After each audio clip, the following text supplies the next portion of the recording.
श्री स्वामी समर्थ। आजची आपली कथा आहे आई झाली कलेक्टर। त्या दिवशी अंगणात मंगळाष्टकाचा गजर चालू होता।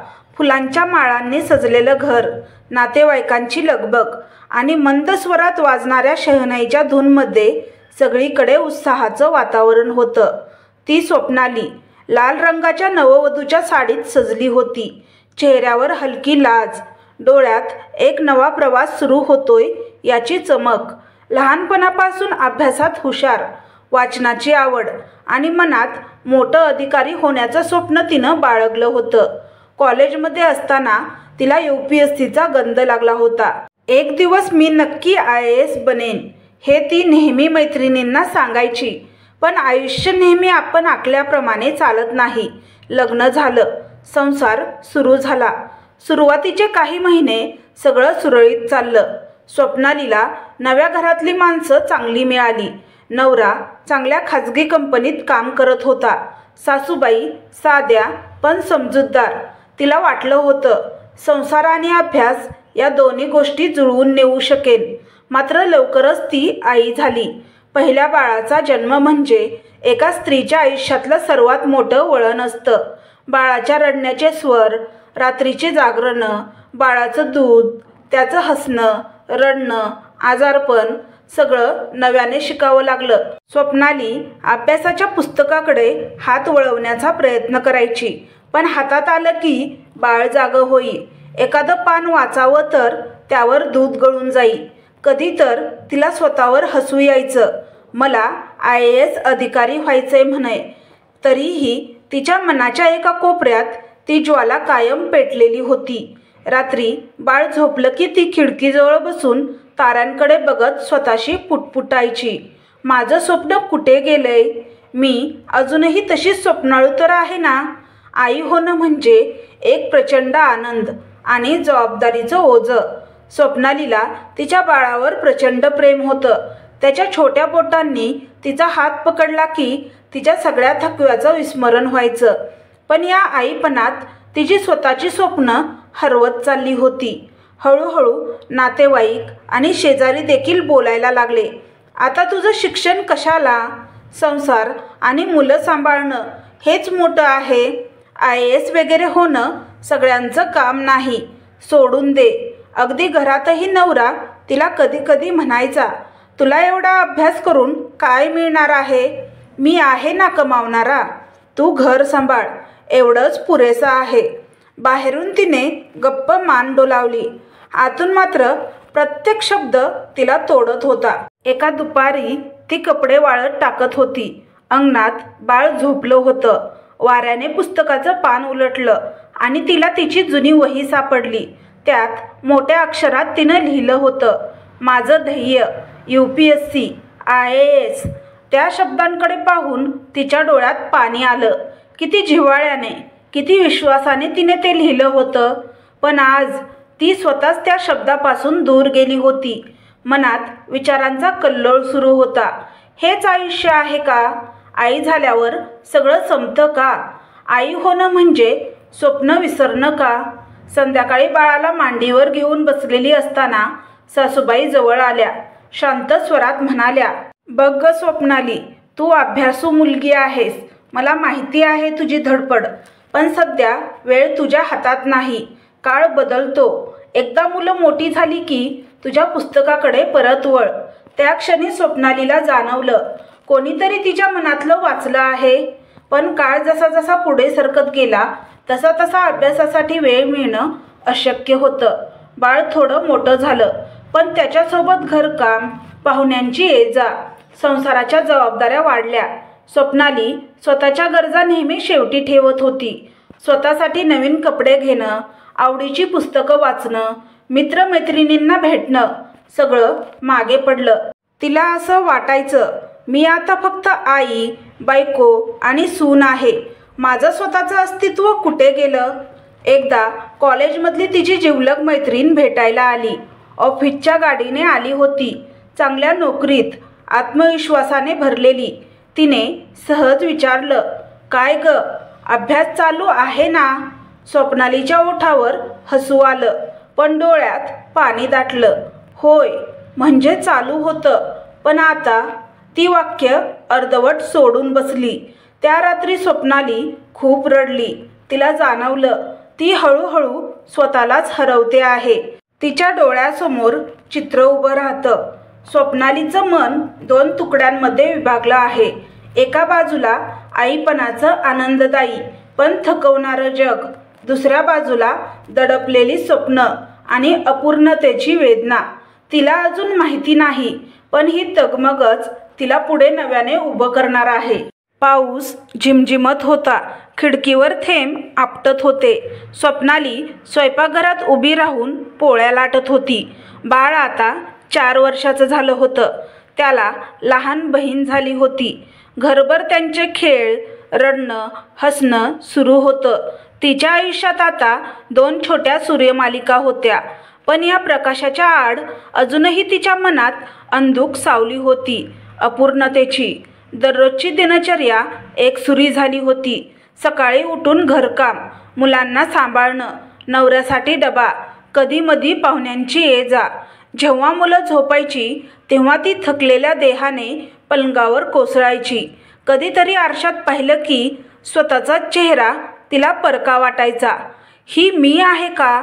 कॉलेजमध्ये जी आत्मविश्वासाने उभी राहायची, डिबेट जिंकायची, अभ्यासात गुण मिळवायची, ती कुठे गेली? मनाच्या तळाशी UPSCचं स्वप्न अजूनही धगधगत होतं, पण त्यावर राखेचं आवरण होतं. एका दुपारी मुलं झोपली होती. स्वप्नाली स्वयंपाक संपवून गॅस बंद करत होती. सासूबाई तिच्या जवळ बसल्या. हातावर हात ठेवून म्हणाल्या, स्वप्नाली, मी तुला एक गोष्ट सांगू का? ती गोंधळून मान हलवते. माझ्या काळी शिक्षण तसं नव्हतं. आमच्या आईबाबांनी माझं लवकर लग्न लावून दिलं. मनात खूप इच्छा होती, पण परिस्थिती परवानगी देत नव्हती. म्हणूनच मला वाटतं तू अजूनही करू शकतेस. मुलं आता थोडी मोठी झाली आहेत. तू परत अभ्यास सुरू कर. स्वप्नाली थक्क झाली. आई, पण इतक्या वर्षांनी मी कशी करू शकणार? आणि घरकाम, मुलं? सासूबाई हसल्या. घर आम्ही पाहू, पण स्वप्न मरू देऊ नकोस ग. माणूस स्वतःसाठी जगलाच पाहिजे, नाहीतर आतून रिकामा होतो. त्या शब्दांनी स्वप्नालीच्या मनात कुठेतरी जिवंतपणा उभा राहिला. त्या रात्री ती नवऱ्याशी बोलली, मला पुन्हा अभ्यास सुरू करायचाय. UPSCची तयारी करायची आहे. तो हसला, जणू तिने काही वेडेपणाचं बोललं. इतक्या वर्षांनी, मुलं लहान आहेत, घर सांभाळायचं आहे. तुला हे सगळं झेपेल का? मी प्रयत्न करेन, ती ठामपणे म्हणाली. तो कपाळावर आठ्या घालून म्हणाला, कशाला एवढा त्रास करून घेतेस?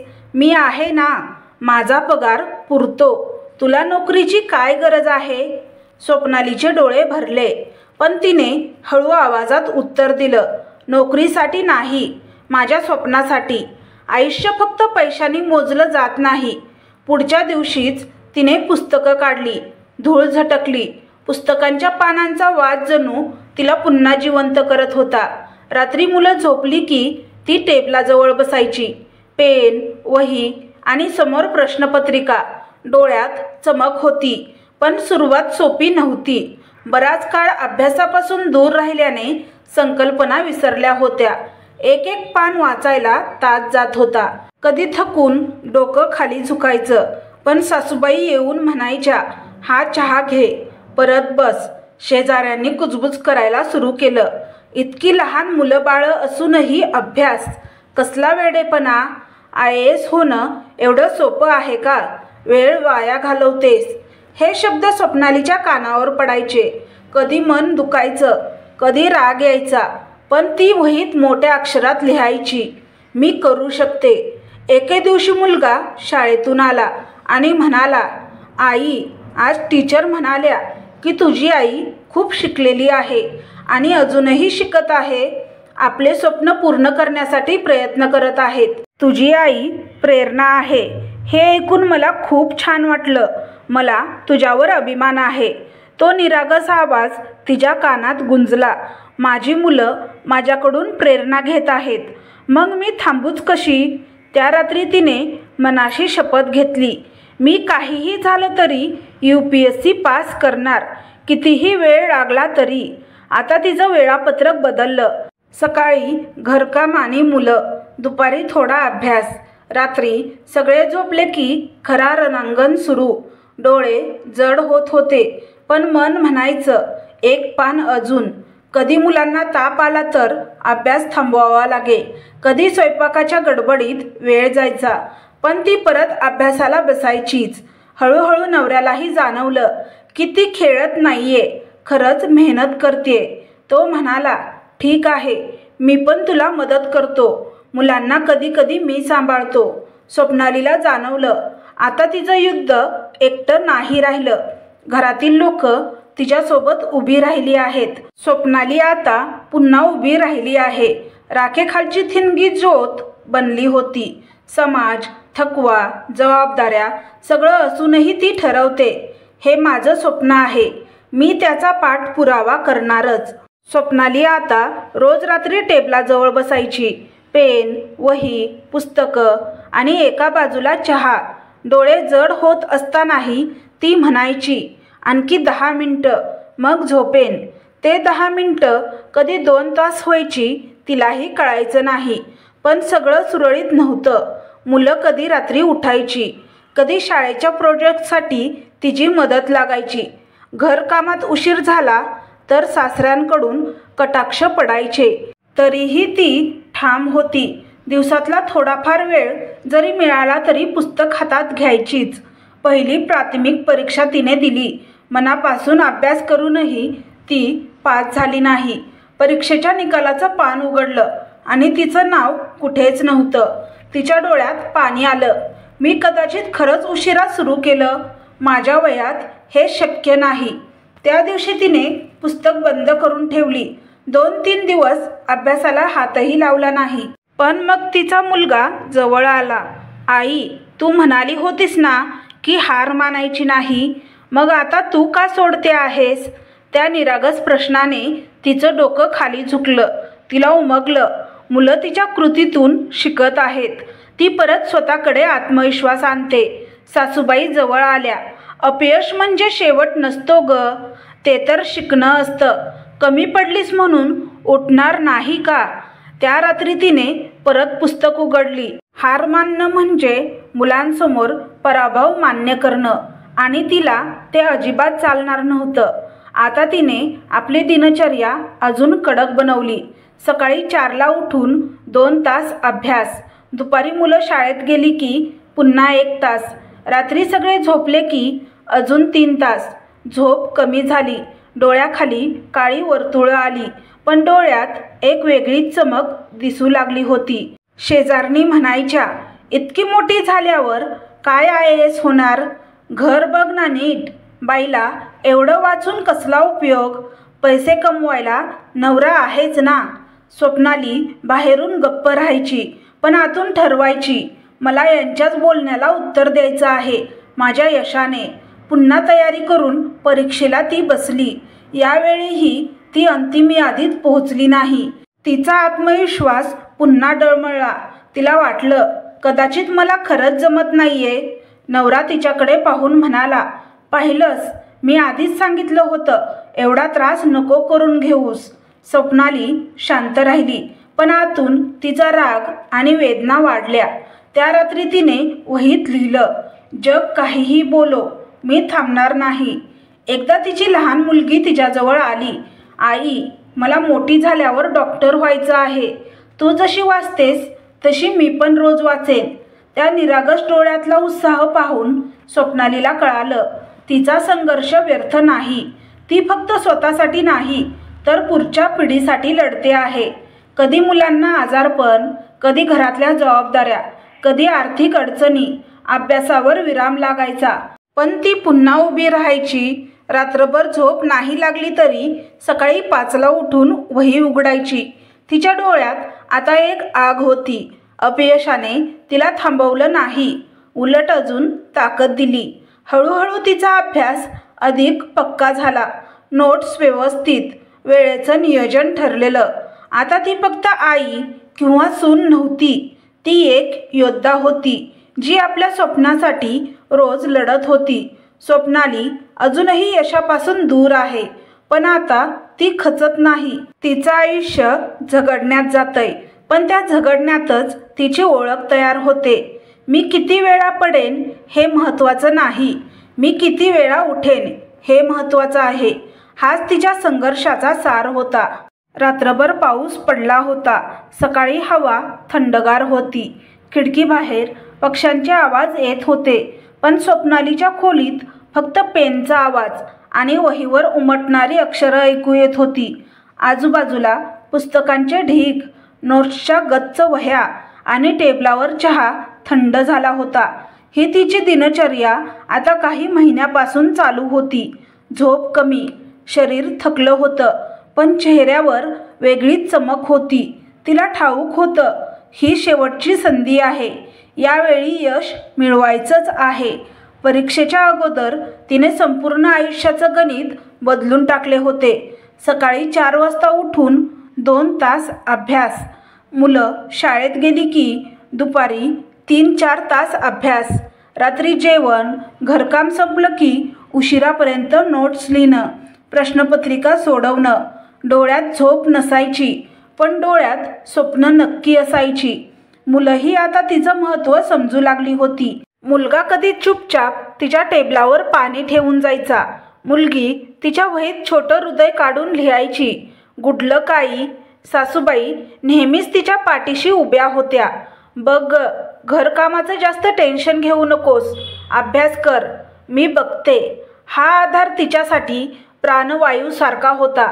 जशी परीक्षा जवळ येत होती तसे तसे मनात भीतीचे काऊर उठत होते. इतकं केलं तरी यावेळीही जमलं नाही तर. कधी कधी ती आरशात पाहायची आणि स्वतःशीच म्हणायची, मी करू शकते, मी लढते, आता जिंकायलाच हवं. त्या शब्दांनी तिला उभारी मिळायची. शेवटी तो दिवस आला. सकाळी तिने साधी पांढरी साडी नेसली, केस बांधले, कपाळावर छोटा बिंदू, चेहऱ्यावर शांतपणा होता, पण आतून हृदय जोरात धडधडत होतं. परीक्षेच्या केंद्रावर पोहोचल्यावर आजूबाजूला शेकडो विद्यार्थी होते. सगळ्यांच्या डोळ्यात एकच भाव, आजचं आयुष्य बदलणार आहे. स्वप्नालीने डोळे मिटले आणि मनात विचार केला, या पानांवर माझा संघर्ष लिहिला जाणार आहे. आज मी फक्त माझ्यासाठी नाही तर प्रत्येक आईसाठी लिहिते. पेपर सुरू झाला. प्रश्न अवघड होते, पण आत्मविश्वासाने एक एक उत्तर सोडायला सुरुवात केली. तिच्या चेहऱ्यावर चिंता नव्हती, जणू वर्षानुवर्षाच्या मेहनतीने तिच्या हातांना बळ दिलं होतं. पेपर संपल्यावर ती हसली. यावेळेस मी हरले नाही. पुढचे काही महिने म्हणजे एक अनंत काळासारखे होते. निकाल कधी लागणार याची तारीख जवळ आली तशी घरात तणावाचं वातावरण वाढलं. मुलं पण दररोज विचारायची, आई तुझं नाव यादीत येईल ना? स्वप्नाली हसत उत्तर द्यायची, हो, यावेळी आई जिंकणार. पण रात्री मात्र प्रचंड अस्वस्थ व्हायची. कधी रात्रभर छताकडे बघत पडून राहायची, कधी वही उघडून वाचत राहायची, जणू अजून काही शिल्लक आहे का तपासायला. शेवटी तो दिवस आला. सकाळपासून घरातलं वातावरण गडबडीतलं. संगणकासमोर सगळे जमले, सासूबाई, नवरा, मुलं. स्वप्नाली मात्र शांतपणे बाजूला बसली होती. तिचं हृदय मात्र धडधडत होतं. वेबसाईट उघडली. यादी हळूहळू स्क्रोल होऊ लागली. डोळ्यांनी नावं शोधायला सुरुवात केली. सुरुवातीला नाव दिसलं नाही. तिच्या श्वासाचा वेग वाढला. अरे, दिसत नाहीये. नवऱ्याचा आवाज आला. स्वप्नालीच्या डोळ्यात अश्रू तरळले. पुन्हा अपयश तर नाही ना? पण अचानक मुलगा ओरडला, पहा, इथे आहे. Swapnali Deshmukh, IAS rank. क्षणभर सगळं थांबलं. स्वप्नालीच्या डोळ्यातून अश्रू ओघळले, पण हे अश्रू वेदनेचे नव्हते, ते जिंकलेल्या लढाईचे होते. त्या क्षणी घरभर जल्लोष झाला. सासूबाई तिला मिठी मारून रडू लागल्या, अगं, तू तुझं स्वप्न पूर्ण केलंस. आज माझी सून जिंकली. मुलं उड्या मारत होती. आपली आई कलेक्टर झाली. आई कलेक्टर झाली. नवऱ्याने तिच्याकडे पाहिलं. डोळ्यात अभिमान होता. तो शांतपणे म्हणाला, मी तुझी थट्टा केली, तुला थांबवलं, पण तू हार मानली नाहीस. आज मी मान खाली घालून कबूल करतो. तू माझ्यापेक्षा खूप मोठी आहेस. ज्यांनी कधी तिची खिल्ली उडवली होती ते लोक आता तिचं कौतुक करू लागले. अहो, आमच्या कॉलनीतली बाई IAS झाली. बघा, आई असूनही कसं यश मिळवलं. स्वप्नाली सगळं ऐकत होती, पण तिच्या चेहऱ्यावर फक्त शांत स्मित होतं. तिला ठाऊक होतं, हे यश केवळ तिचं नाही, तर तिच्या कुटुंबाचं, तिच्या मुलांचं, तिच्या आईसारख्या सासूबाईचं होतं. रात्री एकटी खिडकीजवळ बसली होती. बाहेर चंद्र चमकत होता. तिला जुन्या आठवणी आठवल्या. पहिल्या अपयशानंतरचं रडणं, मुलांचा आई हार मानू नकोस म्हणणं, सासूबाईंचे शब्द स्वप्न मरू देऊ नकोस, सगळं डोळ्यासमोरून झरकन गेलं. आणि आज ती उभी होती देशाची कलेक्टर म्हणून. स्वप्नालीचा प्रवास अपयशातून यशापर्यंत पोहोचतो. तिने स्वतःलाच आणि सगळ्यांना सिद्ध करून दाखवलं. स्वप्न आई झाल्यावर मरत नाहीत, ती आणखी ताकदीने जन्म घेतात. IAS झाल्यानंतर स्वप्नालीचं आयुष्य पूर्णपणे बदललं. आता तिच्या गाडीत लाल दिवा लागायचा. लोक तिला मॅडम म्हणत वाकून सलाम करायचे. तिच्या टेबलावर फायलीचा ढीग. सरकारी अधिकारी तिला अहवाल देत उभे राहायचे. पण सगळ्या सत्तेत असूनही ती जुनीच स्वप्नाली राहिली होती. साधेपणाने वागणारी, मनमिळाऊ, लोकांच्या समस्या मनापासून ऐकणारी. जेव्हा ती पहिल्यांदा आपल्या ऑफिसमध्ये खुर्चीत बसली तेव्हा तिला आठवलं त्या रात्रीचं, जेव्हा ती टेबलावर अभ्यास करत असताना नकळत झोपायची. त्या टोमण्यांचं, जेव्हा लोक म्हणायचे हे तुझ्या बसचं नाही. आणि आज ती सगळ्या संघर्षावर मात करून इथे पोहोचली होती. घरातही वातावरण बदललं होतं. मुलं आता तिच्याकडे वेगळ्या नजरेने पाहू लागली होती. मुलगा शाळेत मित्रांना अभिमानाने सांगायचा, माझी आई कलेक्टर आहे. मुलगी तिच्या टेबलाजवळ बसून अभ्यास करायची. आई, तू कशी अभ्यास करायचीस तशी मीही करणार. सासूबाई डोळ्यात अश्रू आणून म्हणायच्या, तुझ्यामुळे आमच्या घराचं नाव उज्ज्वल झालं. आणि नवरा, आता तो तिचा सर्वात मोठा समर्थक झाला होता. घरकामात हातभार लावायचा, मुलांना सांभाळायचा. तू देशासाठी काम करतेस, घर आम्ही बघू, असं तो म्हणायचा. ज्या समाजाने कधी तिची खिल्ली उडवली होती त्याच समाजाने आता तिचं कौतुक सुरू केलं. बायका म्हणू लागल्या, तिने दाखवलं की लग्नानंतर, मुलं झाल्यावरही स्वप्न पूर्ण होऊ शकतात. तरुण मुली तिच्याकडे पाहून प्रेरणा घ्यायच्या. आम्हालाही अभ्यास करायचा आहे, आम्हालाही मोठं व्हायचं आहे, असं त्या म्हणायच्या. स्वप्नाली प्रत्येक कार्यक्रमात सांगायची, स्वप्न वय, परिस्थिती, जबाबदाऱ्या पाहून निवडली जात नाहीत. स्वप्न म्हणजे धैर्य, आणि धैर्य असेल तर काहीही शक्य आहे. एकदा एका शाळेत तिला मुलाखत द्यायला बोलावलं होतं. छोट्या मुलींनी तिला विचारलं, मॅडम, तुम्ही आई असूनही कसं एवढं मोठं झालात? ती हसून म्हणाली, आई होणं म्हणजे स्वतःची स्वप्न संपवणं नाही.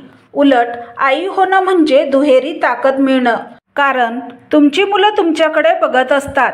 तुम्ही लढलात तर त्यांनाही धैर्य मिळतं. त्या शब्दांनी शाळेच्या आवारात टाळ्यांचा गडगडाट झाला. स्वप्नालीने ठरवलं, आपलं यश फक्त स्वतःपुरतं मर्यादित ठेवायचं नाही. ती मुलींसाठी वेगवेगळे उपक्रम सुरू करू लागली. गरीब मुलींना शिष्यवृत्ती मिळावी म्हणून फंड उभारला. स्पर्धा परीक्षासाठी मोफत मार्गदर्शन वर्ग सुरू केले. गावोगावी फिरून ती स्वतः कहाणी सांगायची. ती म्हणायची, मुलींनो, मी करू शकले तर तुम्हीही करू शकता. परिस्थिती कितीही कठीण असली तरी स्वप्न कधी सोडायची नसतात. एका रात्री ती आपल्या ऑफिसमधून घरी आली. मुलं अभ्यास करत होती. टेबलावर तिने स्वतःच्या जुन्या वहीचं एक पान पाहिलं. त्यावर मोठ्या अक्षरात लिहिलं होतं, माझं ध्येय UPSC IAS. डोळ्यात पाणी आलं. ती वही उचलून मुलांना दाखवली. ही माझी सुरुवात आहे आणि आज मी इथे आहे. लक्षात ठेवा, स्वप्न कितीही मोठी असली तरी ती पूर्ण होऊ शकतात, फक्त सोडायची नाहीत. मुलांनी तिचा हात धरला. त्यांच्या डोळ्यात चमक होती. स्वप्नालीला जाणवलं, हा वारसा आता पुढच्या पिढीकडे गेला आहे. काही वर्षातच ती सगळ्यांच्या नजरेत आदर्श बनली. पत्रकारांनी तिच्यावर लेख लिहिले, मुलाखती घेतल्या. कलेक्टर आई ही ओळख तिच्या नावाशी कायमची जोडली गेली. ती मात्र साधेपणाने जगायची. म्हणायची, मी फक्त माझं स्वप्न पूर्ण केलं. पण खरं यश तेव्हाच आहे जेव्हा माझ्यासारख्या अजून शेकडो स्त्रिया आपल्या स्वप्नासाठी उभ्या राहतील. आज स्वप्नाली फक्त एक अधिकारी नाही, तर एक प्रेरणादायी कहाणी आहे. तिचं आयुष्य सांगतं, जबाबदाऱ्या असल्या तरी स्वप्न सोडायची नसतात. आई होणं म्हणजे बंधन नाही, ती ताकद आहे. यश म्हणजे केवळ स्वतःसाठी नाही, तर पुढच्या पिढीसाठी उभं करणं. तिच्या कहाणीने हजारो मुलींना, बायकांना आणि अगदी पुरुषांनाही एक संदेश दिला आहे. स्वप्न कितीही मोठी, कितीही उशिराची असली तरी ती पूर्ण करता येतात. फक्त हार मानू नका. स्वप्नालीचं स्वप्न पूर्ण झालं होतं. तिच्या नावासमोर आता कलेक्टर ही पदवी होती. तिला माहीत होतं की हे अंतिम ध्येय नाही, तर खरी सुरुवात आहे. नव्या जिल्ह्यात पोस्टिंग मिळाल्यावर पहिल्याच आठवड्यात तिने गावभेट सुरू केली. पहाटेच गाडी निघाली. गावकऱ्यांनी तिचं स्वागत फुलांनी, टाळ्या वाजवत केलं. स्वप्नाली गाडीतून खाली उतरली, पायातल्या चपला काढल्या आणि गावातल्या मातीत पाय ठेवून म्हणाली, ही माझी माती आहे, मी तुमच्यातलीच आहे. लोक थक्क झाले. कलेक्टर म्हणजे नेहमी दूरचा, मोठ्या खुर्चीवर बसलेला अधिकारी असा त्यांचा समज होता. पण स्वप्नाली वेगळी होती. स्वप्नालीचा पहिला प्रोजेक्ट सुरू झाला. शेतकऱ्यांची फाईल तपासताना तिला लक्षात आलं की गरीब शेतकऱ्यांच्या नावावर असलेल्या योजना मधल्या स्तरावर अडकल्या होत्या. गावातील लोकांना मिळायला हवं ते लाभ कधीच मिळत नव्हता. तिने सर्व कागदपत्रे चाळली. एका मीटिंगमध्ये ठामपणे म्हणाली, लोकांचे हक्काचे पैसे कुणी अडवले तर ते थेट न्यायालयात नेले जातील. थोड्याच दिवसात भ्रष्ट अधिकाऱ्यांना निलंबित करण्यात आलं. गावकऱ्यांना प्रथमच जाणवलं, ही अधिकारी खरी आपल्यासाठी आहे. दुसरा प्रोजेक्ट, मुलींच्या शिक्षणासाठी लढा. एकदा तिने पाहिलं की एका छोट्या गावात मुली 7वी-8वी नंतर शाळा सोडत होत्या. कारण शाळा 10 किलोमीटर लांब होती आणि बसची सोय नव्हती. स्वप्नालीने लगेच ऑर्डर दिली, शाळेसाठी स्वतंत्र बस सुरू करणे, तसेच एका नव्या कनिष्ठ महाविद्यालयाची पायाभरणी करणे. उद्घाटनाच्या दिवशी मुली आनंदाने म्हणाल्या, कलेक्टर ताई, आम्हीही आता खूप शिकणार. स्वप्नालीच्या डोळ्यात अश्रू दाटले. तिला स्वतःच्या आयुष्यातली संघर्षमय दिवस आठवले. स्वप्नालीचा तिसरा प्रोजेक्ट, महिलांसाठी स्वावलंबन योजना. गावातल्या बायका नेहमी म्हणायच्या, घरकाम करून काय उपयोग, पोटापुरतं तरी कमवता आलं तर बरं. हे ऐकून स्वप्नालीला तिच्या सासूबाईंची आठवण झाली. तिने त्वरित महिलांसाठी स्वयंरोजगार योजना सुरू केली. शिवणकाम केंद्र, दुग्ध व्यवसाय, छोट्या उद्योगांसाठी कर्ज योजना. थोड्याच दिवसात महिलांची संघटना तयार झाली. त्या स्वतःच्या उत्पन्नातून घर चालवू लागल्या. एका बाईने तिला सांगितलं, मॅडम, आम्हाला आमच्या पायावर उभं राहता येतंय, हे तुमच्यामुळे. स्वप्नालीचा चौथा प्रोजेक्ट, पर्यावरणासाठी पाऊल. एके दिवशी नदीकाठचा दौरा करताना तिला लक्षात आलं की पाणी सतत कमी होत चाललंय. तिने तातडीने जलसंधारण प्रकल्प हाती घेतला. गावागावात बंधारे, झाडे लावणे, पाणी वाचवा अभियान सुरू झाले. ती स्वतः कुदळ घेऊन पाणी अडवण्याच्या कामात सहभागी झाली. लोकांनी पहिल्यांदाच अधिकारी प्रत्यक्ष काम करताना पाहिला. गावातील एक म्हातारा म्हणाला, बाई, तुमच्या हाती हे गाव सोनं होईल. पण हे सगळं सांभाळताना तिचं घर मागे राहिलं नव्हतं. संध्याकाळी ऑफिस संपल्यावर ती मुलांसोबत बसून गृहपाठ बघायची. कधी त्यांना स्वतःच्या संघर्ष कथा सांगायची. मुलं तिच्याकडे पाहूनच शिकत होती. मेहनत केली तर काहीही शक्य आहे. नवरा आणि सासूबाई अजूनही तिचे खंबीर आधार होते. ते म्हणायचे, तू आमची शान आहेस, पण त्याहून जास्त तू या समाजाची प्रेरणा आहेस. सासऱ्यांनाही आता तिचा अभिमान वाटत होता. ते त्यांच्या मित्रमंडळीमध्ये म्हणायचे, माझी सून कलेक्टर आहे. काही वर्षांनी लोकांनी तिला आई कलेक्टर म्हणून हाक मारायला सुरुवात केली, कारण ती फक्त अधिकारी नव्हती, ती प्रत्येकाला आईसारखी वाटायची. मुलांच्या शिक्षणात तिचं योगदान, महिलांना स्वावलंबी बनवणं, गावाला स्वच्छ आणि सक्षम करणं हे तिच्या व्यक्तिमत्वाचा अविभाज्य भाग बनलं. एका भाषणात ती म्हणाली, स्वप्न फक्त स्वतःपुरती नसतात, ती समाजालाही उजळवतात. मी आज इथे आहे कारण मी माझं स्वप्न सोडलं नाही. तुमचंही स्वप्न जपा, ते तुमच्या पुढच्या पिढीला मार्गदर्शक होईल. सभागृहात टाळ्यांचा कडकडाट झाला. तिची मुलं अभिमानाने म्हणायची, आमची आई झाली कलेक्टर आणि आता आमची आई झाली प्रेरणा. तिचं आयुष्य फक्त व्यक्तिगत यश न राहता समाज परिवर्तनाचा प्रवास बनतं. स्वप्नालीच्या जीवन प्रवासाने एक गोष्ट ठाम सिद्ध केली, स्वप्न मोठी असली की अडथळेही मोठे असतात, पण आईचं मन आणि मेहनत या दोघांसमोर कुठलाही अडथळा टिकत नाही. ती आता केवळ स्वतःसाठी नाही तर संपूर्ण समाजासाठी जगत होती. तिच्या पावलावर पाऊल ठेवून गावातल्या अनेक मुली अभ्यासाला लागल्या, अनेक आई पुन्हा स्वप्न पाहायला धजावल्या आणि अनेक तरुण मेहनतीने आपल्या आयुष्याला आकार देऊ लागले. लोकांनी तिला नाव दिलं, आमची स्वप्नांची आई, कारण तिचं प्रत्येक पाऊल एक नवा संदेश देत होतं. हार मानली तर स्वप्न मरतात, प्रयत्न सुरू ठेवले तर स्वप्न जगतात आणि एकदा स्वप्न जगली की ती पुढच्या पिढीचं आयुष्य उजळवतात. स्वप्नालीच्या डोळ्यात समाधान होतं. तिला माहीत होतं की आता तिचं आयुष्य वैयक्तिक यशापलीकडे गेलं आहे. ती स्वतःला हळूच म्हणाली, मी कलेक्टर झाले, पण त्याहून मोठं म्हणजे मी अनेकांच्या स्वप्नांना पंख दिले. तर तुम्हाला ही कथा कशी वाटली हे कमेंट बॉक्समध्ये कमेंट करून नक्की सांगा. कथा आवडल्यास व्हिडिओला लाईक आणि चॅनलला सबस्क्राईब करा. व्हिडिओ पाहिल्याबद्दल मनापासून धन्यवाद. श्री स्वामी समर्थ.